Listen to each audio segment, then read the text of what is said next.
Aleluia, aleluia, aleluia, aleluia, aleluia, aleluia, aleluia, aleluia, aleluia, aleluia, aleluia. Quero ouvir o que o Senhor irá falar. Tua palavra vai minha vida transformar. Luz para o meu caminho, verdade e vida. Aleluia, aleluia, aleluia, aleluia, aleluia, aleluia.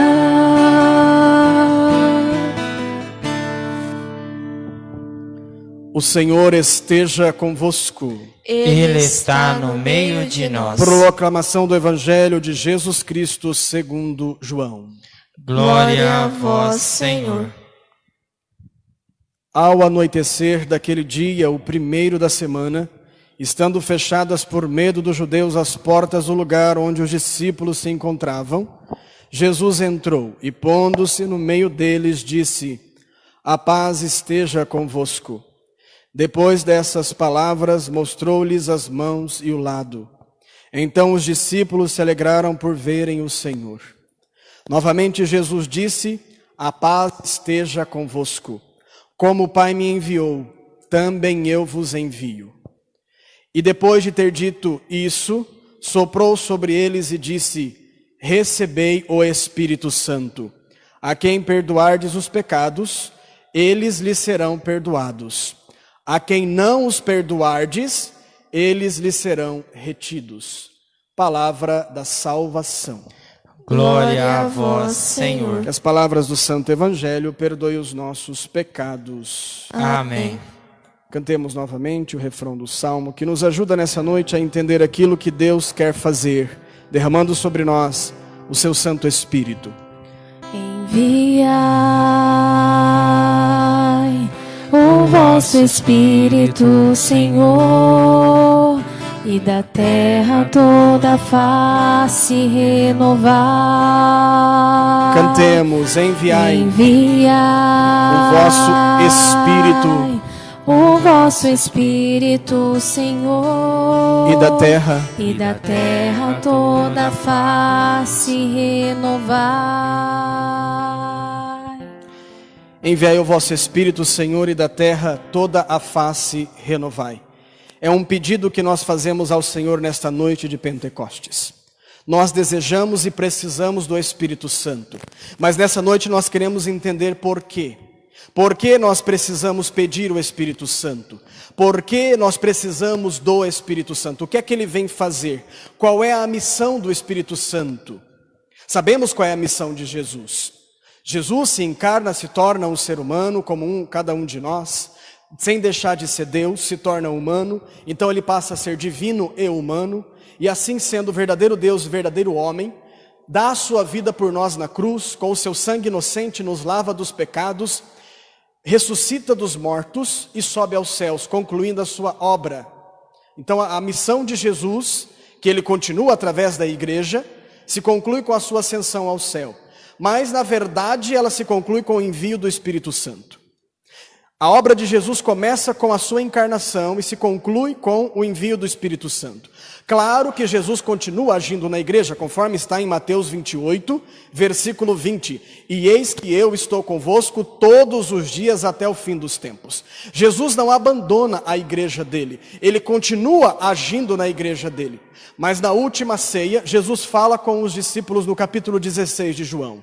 É bom que eu vá. Porque se eu não for, não virá sobre vós o Paráclito, o Espírito Santo, o Espírito da verdade, que o Pai prometeu. Então Jesus está dizendo que a obra dele vai se completar quando ele subir ao céu e o Espírito vir. Não é que Jesus nos abandona, é que agora ele está glorificado no céu depois de passar pela morte e ressurreição, ele está glorificado no céu e a promessa do Espírito Santo se cumpre.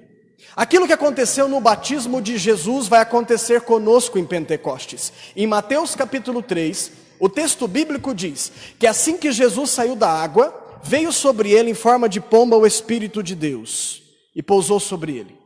Então veja, o Espírito de Deus é dado a Jesus no batismo. Aí você fala, mas ele já não era Deus? Ele não é Deus? Por que ele precisava do Espírito Santo? Porque Jesus se tornou humano. A humanidade de Jesus recebe o Espírito Santo. E essa humanidade de Jesus, nós fazemos parte dela. Então, começa em Jesus o Pentecostes e termina em nós. Termina em nós. Nós precisamos do Espírito Santo. E nós precisamos entender isto. Veja, diz o texto bíblico que Jesus foi levado ao deserto pelo Espírito para ser tentado por Satanás. Você fala, como é que o Espírito leva Jesus para o deserto para ser tentado? É que o Espírito de Deus vence em Jesus e Jesus vence no Espírito Satanás. Então veja, Jesus e o Espírito Santo trabalham sempre juntos. Sempre juntos. Então, o Espírito de Deus é necessário a nós.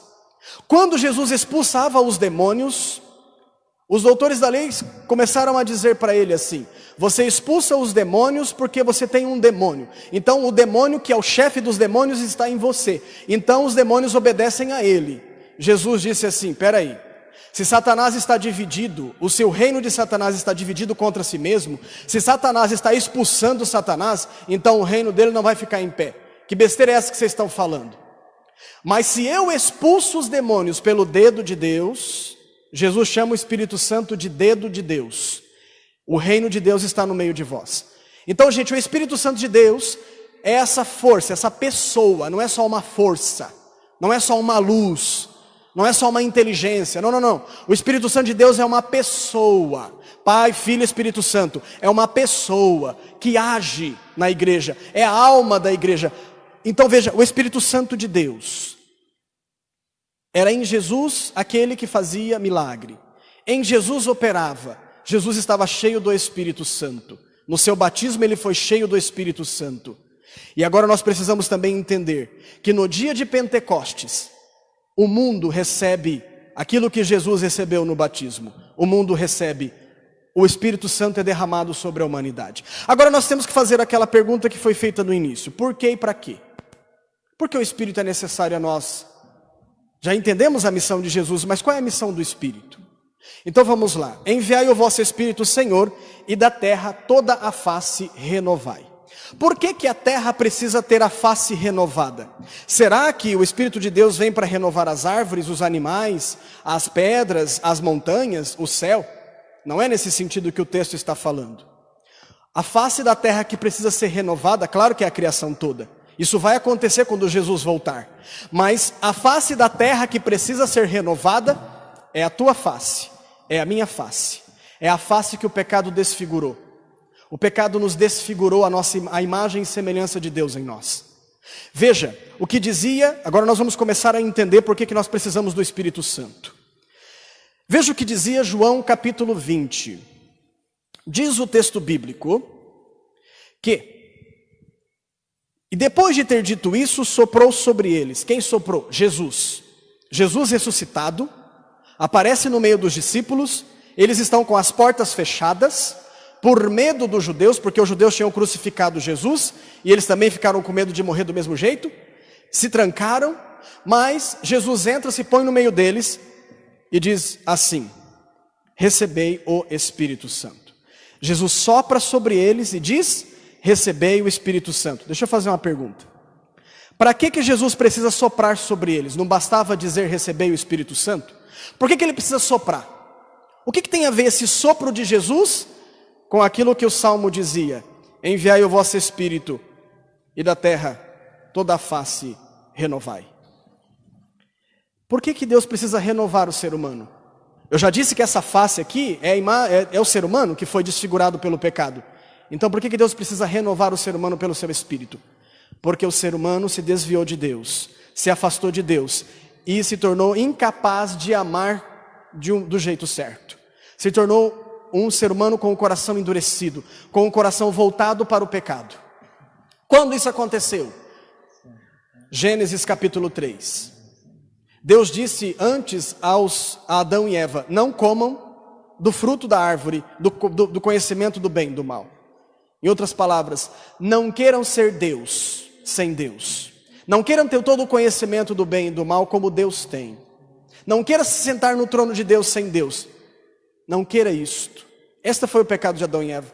Então a serpente os tenta e diz: não, vocês vão ser como deuses. Eles comem, quer dizer, eles desobedecem a Deus, rompem com Deus. E o que Deus tinha falado para eles? Se vocês fizerem isso, se vocês pecarem, vocês vão experimentar a morte. Deus avisou. Romanos capítulo 6, versículo 23 está escrito: o salário do pecado é a morte. O que significa? A consequência do pecado é a morte. Se eu plantar uma semente de feijão, o que produz? Feijão. Se eu plantar uma semente de arroz, o que produz? Arroz. Se eu plantar o pecado, o que produz? A morte. Só para a gente entender, a consequência do pecado é a morte. Adão e Eva pecaram, e quando eles pecaram, se afastaram de Deus e perderam a vida. Por quê? Porque Deus é a nossa vida. Não existe, nós não recebemos a vida de outro. Portanto, nós precisamos de Deus para estar vivos, para ter a vida eterna, para ter felicidade. Então, quando o ser humano se afasta de Deus, nós pegamos o livro do Gênesis e começamos a olhar o que vai acontecendo.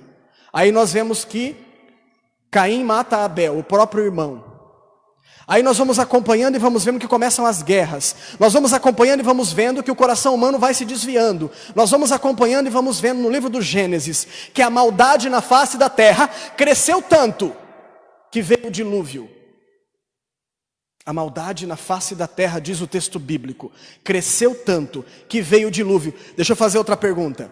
O mal que existe no mundo, ele vem ao mundo pelas mãos de quem? E através de quem? Do ser humano.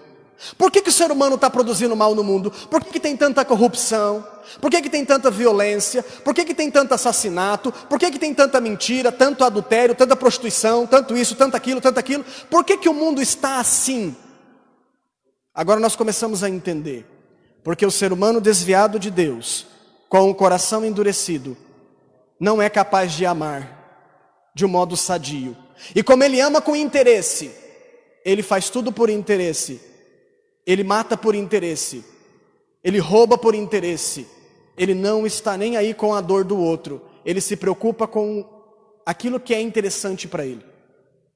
Então veja, nós nos tornamos doentes no amor, nos tornamos doentes na capacidade de perdoar, nos tornamos doentes na capacidade de entender o outro, nós nos tornamos doentes e voltados para nós mesmos. Adão e Eva pecaram, e o coração deles no momento do pecado se desviou de Deus. Por isso que o Salmo dizia, nós pedíamos através do Salmo: enviai o vosso Espírito, Senhor, e da terra toda a face renovai. Por quê? Porque a face da terra está envelhecida pelo mal, está envelhecida pelo pecado. Dá uma olhada para dentro da nossa família. Não vamos pegar longe não precisa pegar na China não, vamos pegar aqui no Brasil mesmo. Pega dentro da tua casa, eu pego dentro da minha. Talvez a tua família mesmo ali, se você é casado, a tua esposa, teu esposo, teus filhos, se você tem filhos aí, não é? Talvez aquela família ali não tem tanto problema, não tem tanto problema. Mas se você começar a olhar para os teus parentes, se eu começar a olhar para os meus parentes, eu tenho primos no tráfico de drogas. Você deve ter alguém também da sua família aí por aí que está meio desviadão, né?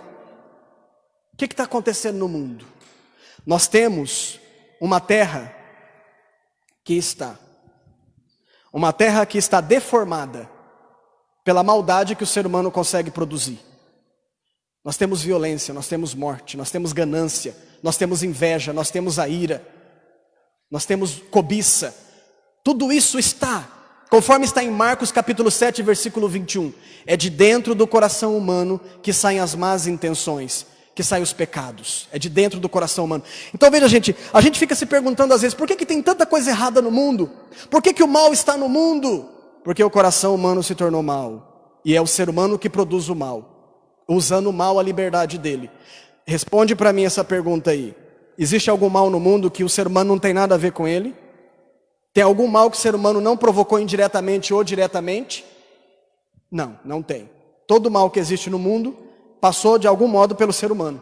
Nós estamos produzindo mal no mundo. Por quê? Porque o nosso coração não está convertido, porque o nosso coração não está renovado, porque o nosso coração se tornou pecaminoso, se tornou inclinado para o mal, por nossos interesses pessoais, para nossa ganância, para nossa mentira, para a nossa fofoca. É por isso que a face da terra precisa ser renovada. Quando nós pedimos o Espírito Santo para renovar o mundo, significa isso: converte os corações, muda as mentalidades, transforma as pessoas, arranca das drogas, arranca da prostituição. Nessa noite nós precisamos pedir ao Senhor: enviai, Senhor, o vosso Espírito sobre a minha família. Renova a face da minha família, esse rosto que se tornou desfigurado pela violência, pelo alcoolismo, pela prostituição, pela droga. Quantos filhos rebeldes que não respeitam os pais, grita com o pai, xinga de qualquer jeito como se ele fosse um cachorro. Os cachorros estão mais protegidos hoje pela lei. Então veja, quanto filho ignorante com os pais, violentos com os pais. Quantos netos roubando os avós, pegando aposentadoria para comprar droga, porque o desgramado já viciou.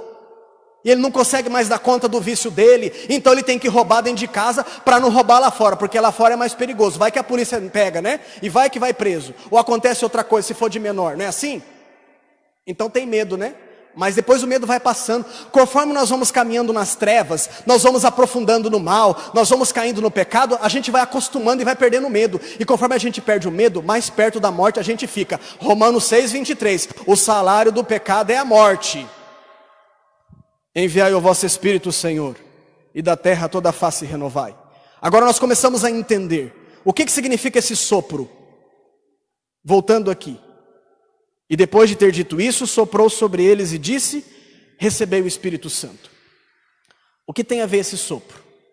Isso nós entendemos a partir do momento que Deus criou o ser humano em Gênesis capítulo 2, versículo 7. Está escrito assim: e Deus formou o homem, o ser humano, do pó do solo, e soprou em suas narinas o espírito de vida, e ele se tornou um ser vivente, Adão, o primeiro homem. A mulher foi a mesma coisa. Deus tira a costela, modela, sopra também e se torna um ser vivente.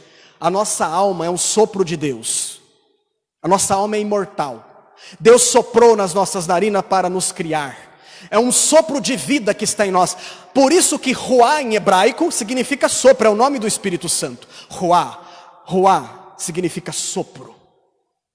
A respiração, o que é respirar? Vem de espírito, de sopro, de vento, hálito. Nós respiramos porque temos um espírito, estamos vivos. Então veja, quando Jesus sopra sobre eles, é o sopro da vida nova. Então vamos entender uma coisinha. Por que Jesus está soprando sobre eles? Porque em Gênesis Deus soprou sobre Adão para criar Adão. Deus soprou sobre Eva para criar a Eva. Mas era apenas uma criatura, a sua imagem e semelhança. Mas era criatura. Não tinha pecado? Não tinha pecado, mas era criatura. O que é que Jesus está fazendo aqui? Jesus não está dando a eles a graça de se tornarem criaturas. Eles já são criaturas. Eu e você somos criaturas. Quando Jesus sopra sobre eles, Jesus está transformando eles em filhos de Deus. A gente vai entender.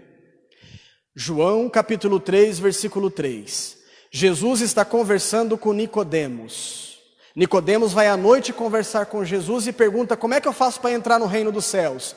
Jesus responde para ele, versículo 3, do capítulo 3 de João: quem não nascer do alto não entrará no reino dos céus. O que significa isso? Quem não nascer de Deus não entrará no reino dos céus. Todo ser humano um dia foi criado por Deus, mas para entrar no céu você precisa ser gerado por Deus. É diferente.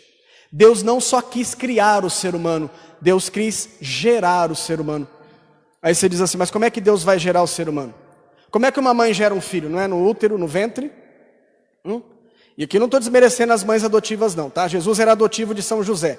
A família, a Sagrada Família tinha pai adotivo e mãe biológica. Só para entender que eu não estou falando de questão adotiva aqui. Mas vamos pegar essa questão. Como é que a mãe gera o filho? No seu ser, no seu ventre. Como é que Deus vai gerar o ser humano que é criatura? Não é no ventre dele. Deus não tem ventre. Deus não nos vai nos gerar no ventre dele. Como é que ele nos gera? Nos faz filhos, nos recria, soprando sobre nós o Espírito Santo. Porque o Espírito habitando em nós, nós nos tornamos filhos. Veja, está escrito em Romanos, No capítulo 8, está escrito que quem não tem o Espírito Santo de Deus não é filho de Deus. Romanos 8. Quem não tem o Espírito Santo de Deus não é filho de Deus. Então veja, por que nós somos filhos de Deus? Porque recebemos o Espírito Santo. Quando que nós recebemos o Espírito Santo para sermos filhos de Deus? Escuta aí. Segunda leitura que nós ouvimos nessa noite, 1 Coríntios capítulo 12, versículo 13, diz assim: de fato todos nós, judeus ou gregos, quer dizer todo mundo, escravos ou livres, fomos batizados no único Espírito para formarmos um só corpo. Quando é que nós recebemos o Espírito para sermos filhos de Deus? No nosso batismo. Então veja, em Gênesis, Deus cria o ser humano. Em João, ele transforma em filho e filha. Gente, isso aqui é extraordinário. Jesus está recriando os seus apóstolos. Mas vamos entender que não só torna filho. Essa é a primeira coisa, tem a segunda. Tem a segunda coisa. Veja, Atos dos Apóstolos, capítulo 1, versículo 8. Jesus disse para os discípulos assim: mas recebereis a força do alto para serdes as minhas testemunhas em Jerusalém, na Samaria e até os confins da terra. Então o Espírito Santo de Deus não é dado à igreja, não é dado a nós só para nós nos tornarmos filhos de Deus, mas também para nós nos tornarmos testemunhas do Evangelho, anunciadores, instrumentos de salvação no mundo. É para isso que você e eu recebemos o Espírito Santo. Não é para ficar sentado no sofá, simplesmente olhando o mundo acabar, não. É para a gente rezar pela conversão do mundo, é para nós fazermos a nossa parte e tentarmos viver uma vida que dê testemunho para os demais. Agora tem uma pergunta: como é que eu vou conseguir viver essa vida nova? Como é que eu vou conseguir dar testemunho se eu ainda tenho vontade de pecar? Se eu ainda sou um pecador? Aqui entra o Espírito Santo de Deus. Veja o que está escrito no versículo 23 de João capítulo 20. A quem perdoardes os pecados serão perdoados. Então Jesus sopra sobre eles o Espírito Santo. Eu vou ler o versículo inteiro para entender. E depois de ter dito isso, soprou sobre eles e disse: recebei o Espírito Santo. A quem perdoardes os pecados serão perdoados. Então o Espírito Santo de Deus vem sobre os discípulos para serem filhos, vem sobre nós para sermos filhos, mas também vem sobre nós, vem sobre a igreja, para dar o perdão dos pecados. Perdão dos pecados. Gente, nós precisamos entender isso nessa noite de uma vez por todas. Os nossos irmãos evangélicos, a maioria deles, falam... Eu tenho muito respeito pelos evangélicos, viu? Não fico criticando a igreja evangélica, não. Acho que é besteira ficar fazendo isso. Sabe por que o mundo não acredita no cristianismo, não acredita em Jesus Cristo? Porque tem discípulo na igreja evangélica, tem discípulo na igreja católica. Quem acredita em Jesus Cristo é discípulo de Jesus Cristo. Mas nós vivemos divididos entre nós não nos respeitamos. Então o mundo olha para nós e fala assim: se vocês que dizem ter o mesmo mestre, o mesmo Senhor, vocês nem conseguem ser unidos, como é que vocês querem convencer o mundo? Então, não é disso que eu estou falando. Não estou criticando aqui a igreja evangélica, não. Mas agora vamos pegar uma questão doutrinal aqui. Quantas vezes você ouviu o pastor falando assim: como que vocês confessam com o padre? O padre é um pecador? Como é que você vai lá confessar com um pecador? Se é um pecador, você vai confessar com outro pecador? Como é que um pecador pode perdoar pecado? Deixa eu responder essa pergunta aí na Bíblia. Vou responder na Bíblia aqui, tá? Como é que um pecador pode perdoar pecado? Escuta aí, deixa eu fazer uma perguntinha antes. Os apóstolos eram pecadores, sim ou não? Parece que era. Jesus chamou Pedro de Satanás, rapaz, está de brincadeira. Então escuta aí, os apóstolos eram pecadores? Parece que era, o Tomé não acreditava. Os apóstolos eram pecadores, sim ou não? Mateus 28, versículo 17, por ali, está escrito assim: que eles se ajoelharam diante de Jesus e mesmo assim alguns duvidaram, ainda duvidavam. Jesus ressuscitado para subir aos céus e eles ainda estavam duvidando. Esses caras são pecadores ou não? São. O Pedro negou 3 vezes, o Judas traiu. Agora escuta aí, esses discípulos de Jesus eram melhores que eu e você? Não, eram homens como todos os homens e todas as mulheres do mundo, pecadores, fracos, medrosos. Olha o que está escrito aqui: ao anoitecer daquele dia, o primeiro da semana, estando fechadas por medo dos judeus. Medrosos. Discípulos pecadores e medrosos. Lembra de Lucas capítulo 5? Quando Pedro faz aquela grande pesca, vem até a praia, se ajoelha nos pés de Jesus e diz para ele: afasta-te de mim, Senhor, porque eu sou um grande pecador. O Pedro mesmo reconhece que é um grande pecador. Então, nós escutamos aí alguns pastores dizerem assim: como é que você se confessa com um pecador? O padre é um pecador. O padre é pecador mesmo. Quem disse que o padre não é pecador?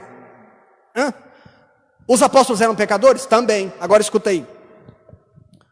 E depois de ter dito isso, soprou sobre eles e disse: recebeu o Espírito Santo. A quem perdoardes os pecados serão perdoados, a quem não perdoardes não serão perdoados. Jesus está falando isso aqui para anjo ou para os mesmos discípulos dele? Para os mesmos discípulos dele, os mesmos pecadores, os mesmos homens fracos na fé, os mesmos, receberam o Espírito Santo. Então escuta aí, quem é que perdoa pecado na igreja? É pelo Espírito Santo de Deus, não é pela santidade do padre que ninguém é perdoado, não.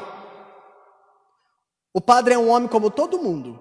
Só que tem uma coisa, ele recebeu o Espírito Santo para perdoar pecado. Tem uma diferencinha básica aí. Agora tem uma coisinha aqui. Quando o padre estende a mão sobre o pão e o vinho, a hóstia e o vinho, e diz: derramai o vosso Espírito Santo para que se torne o corpo e sangue de Cristo, é o Espírito de Deus que está agindo no pão e no vinho e está transformando o pão e vinho no corpo e sangue de Cristo. Quando o anjo Gabriel falou com a Virgem Maria, e ela perguntou para ele assim: mas como vai acontecer isso se eu não conheço homem algum? Quer dizer, eu não tenho relação com nenhum homem, eu não convivo ainda, eu não sou casada ainda, não moro na mesma casa ainda com nenhum homem, não é? Como que vai nascer esse filho que você está dizendo? Perguntou para o anjo, como que vai ser? O Gabriel respondeu: o Espírito de Deus virá sobre ti, a sombra do Altíssimo te cobrirá, e aquele que nascerá de ti será chamado Santo, Filho do Altíssimo. Quem é que gerou Jesus no ventre de Maria? O Espírito Santo. Quem é que transforma o pão e o vinho no corpo e sangue de Cristo? O Espírito Santo. Quem é que perdoa os pecados na confissão? O Espírito Santo. Quem é que batiza quando batiza? É pela força do Espírito Santo. Então veja, Jesus batiza no Espírito Santo, Jesus celebra a missa através do sacerdote no Espírito Santo, e ele está soprando sobre os discípulos o Espírito Santo. Então, gente, não é pela santidade do padre que ninguém vai ser perdoado, não é se o padre é mais santo ou menos santo, que se ele estender a mão sobre mim e dizer: eu te absolvo dos teus pecados em nome do Pai, do Filho e do Espírito Santo, que eu vou ser perdoado. É porque aquele homem, sendo pecador ou não, recebeu isso que está escrito aqui. Recebeu o Espírito Santo para perdoar pecados. E se ele viver em pecado, quando ele morrer, Deus vai julgá-lo e ele vai pagar o preço. Não é porque ele é padre que vai para o céu de bota, não. Não é assim, não. O inferno pode ir papa, pode ir padre, pode ir bispo, pode ir todo mundo. Vai juiz, vai todo mundo. Imperador romano, não tem. Inferno não tem. Olha, o inferno não conhece esse negócio de categoria, não. Ok? Então não existe estrela na testa. Todo mundo tem que lutar pela santidade. Todo mundo tem que lutar contra o pecado. Todo mundo tem que lutar contra as tentações de Satanás. Não existe esse ser humano aí que fala assim: porque eu sou padre eu vou para o céu mais fácil. A palavra diz assim: a quem mais foi dado, mais será cobrado. Entendeu? Então veja, como o Pai me enviou, também eu vos envio. Qual é a segunda coisa para que o Espírito vem no mundo? A primeira é para nos transformar em filhos de Deus. A segunda é para nos arrancar das trevas da morte, para nos santificar, para nos perdoar, para nos santificar e nos levar para o céu, para estar dentro de nós e nos transformar de dentro para fora. Se você e eu estamos tendo dificuldade de viver os 10 mandamentos, se você e eu estamos com preguiça espiritual, estamos com dificuldade de orar, se você e eu estamos caindo no vício com muita frequência, presta atenção numa coisa: é preciso pedir o Espírito Santo. Porque está escrito em Lucas capítulo 11, versículo 13: se vós que sois maus, porque nós somos maus, somos capazes de fazer o mal, Deus não é. Se vós que sois maus, sabeis dar coisas boas aos vossos filhos, quanto mais o Pai do céu dará o Espírito Santo aos que lhe pedirem. Aos que lhe pedirem. Precisa pedir o Espírito Santo. Porque quem pede, recebe, quem procura, acha, está escrito. Então veja, soprou sobre eles uma nova criação. O Senhor quer nos recriar no seu espírito, gerar um homem novo, gerar uma mulher nova para a vida eterna. Conforme ele disse a Nicodemos: quem não nascer da água e do espírito não verá o reino dos céus. Necessário vos é nascer do alto. e Deus está querendo nos gerar para Ele. Mais do que nos criar, Deus quer nos transformar em filhos, e filhos obedientes no Espírito dEle. Um pequeno momento de silêncio para nós nos perguntarmos se nós estamos sendo dóceis ao Espírito Santo, e se estamos pedindo esse Espírito na nossa vida, para transformar a face da nossa história, a face da nossa família.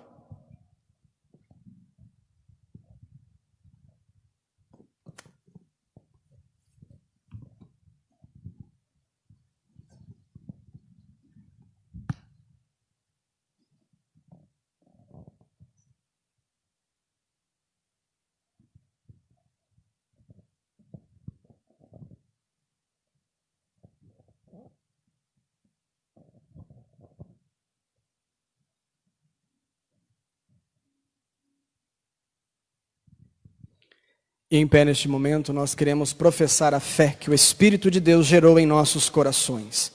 Creio em Deus Pai Todo-Poderoso, Criador do céu e da terra, e em Jesus Cristo, seu único Filho, nosso Senhor, que foi concebido pelo poder do Espírito Santo, nasceu da Virgem Maria, padeceu sob Pôncio Pilatos, foi crucificado, morto e sepultado, desceu à mansão dos mortos, ressuscitou ao terceiro dia, subiu aos céus, e está sentado à direita de Deus Pai Todo-Poderoso, donde há de vir a julgar os vivos e os mortos.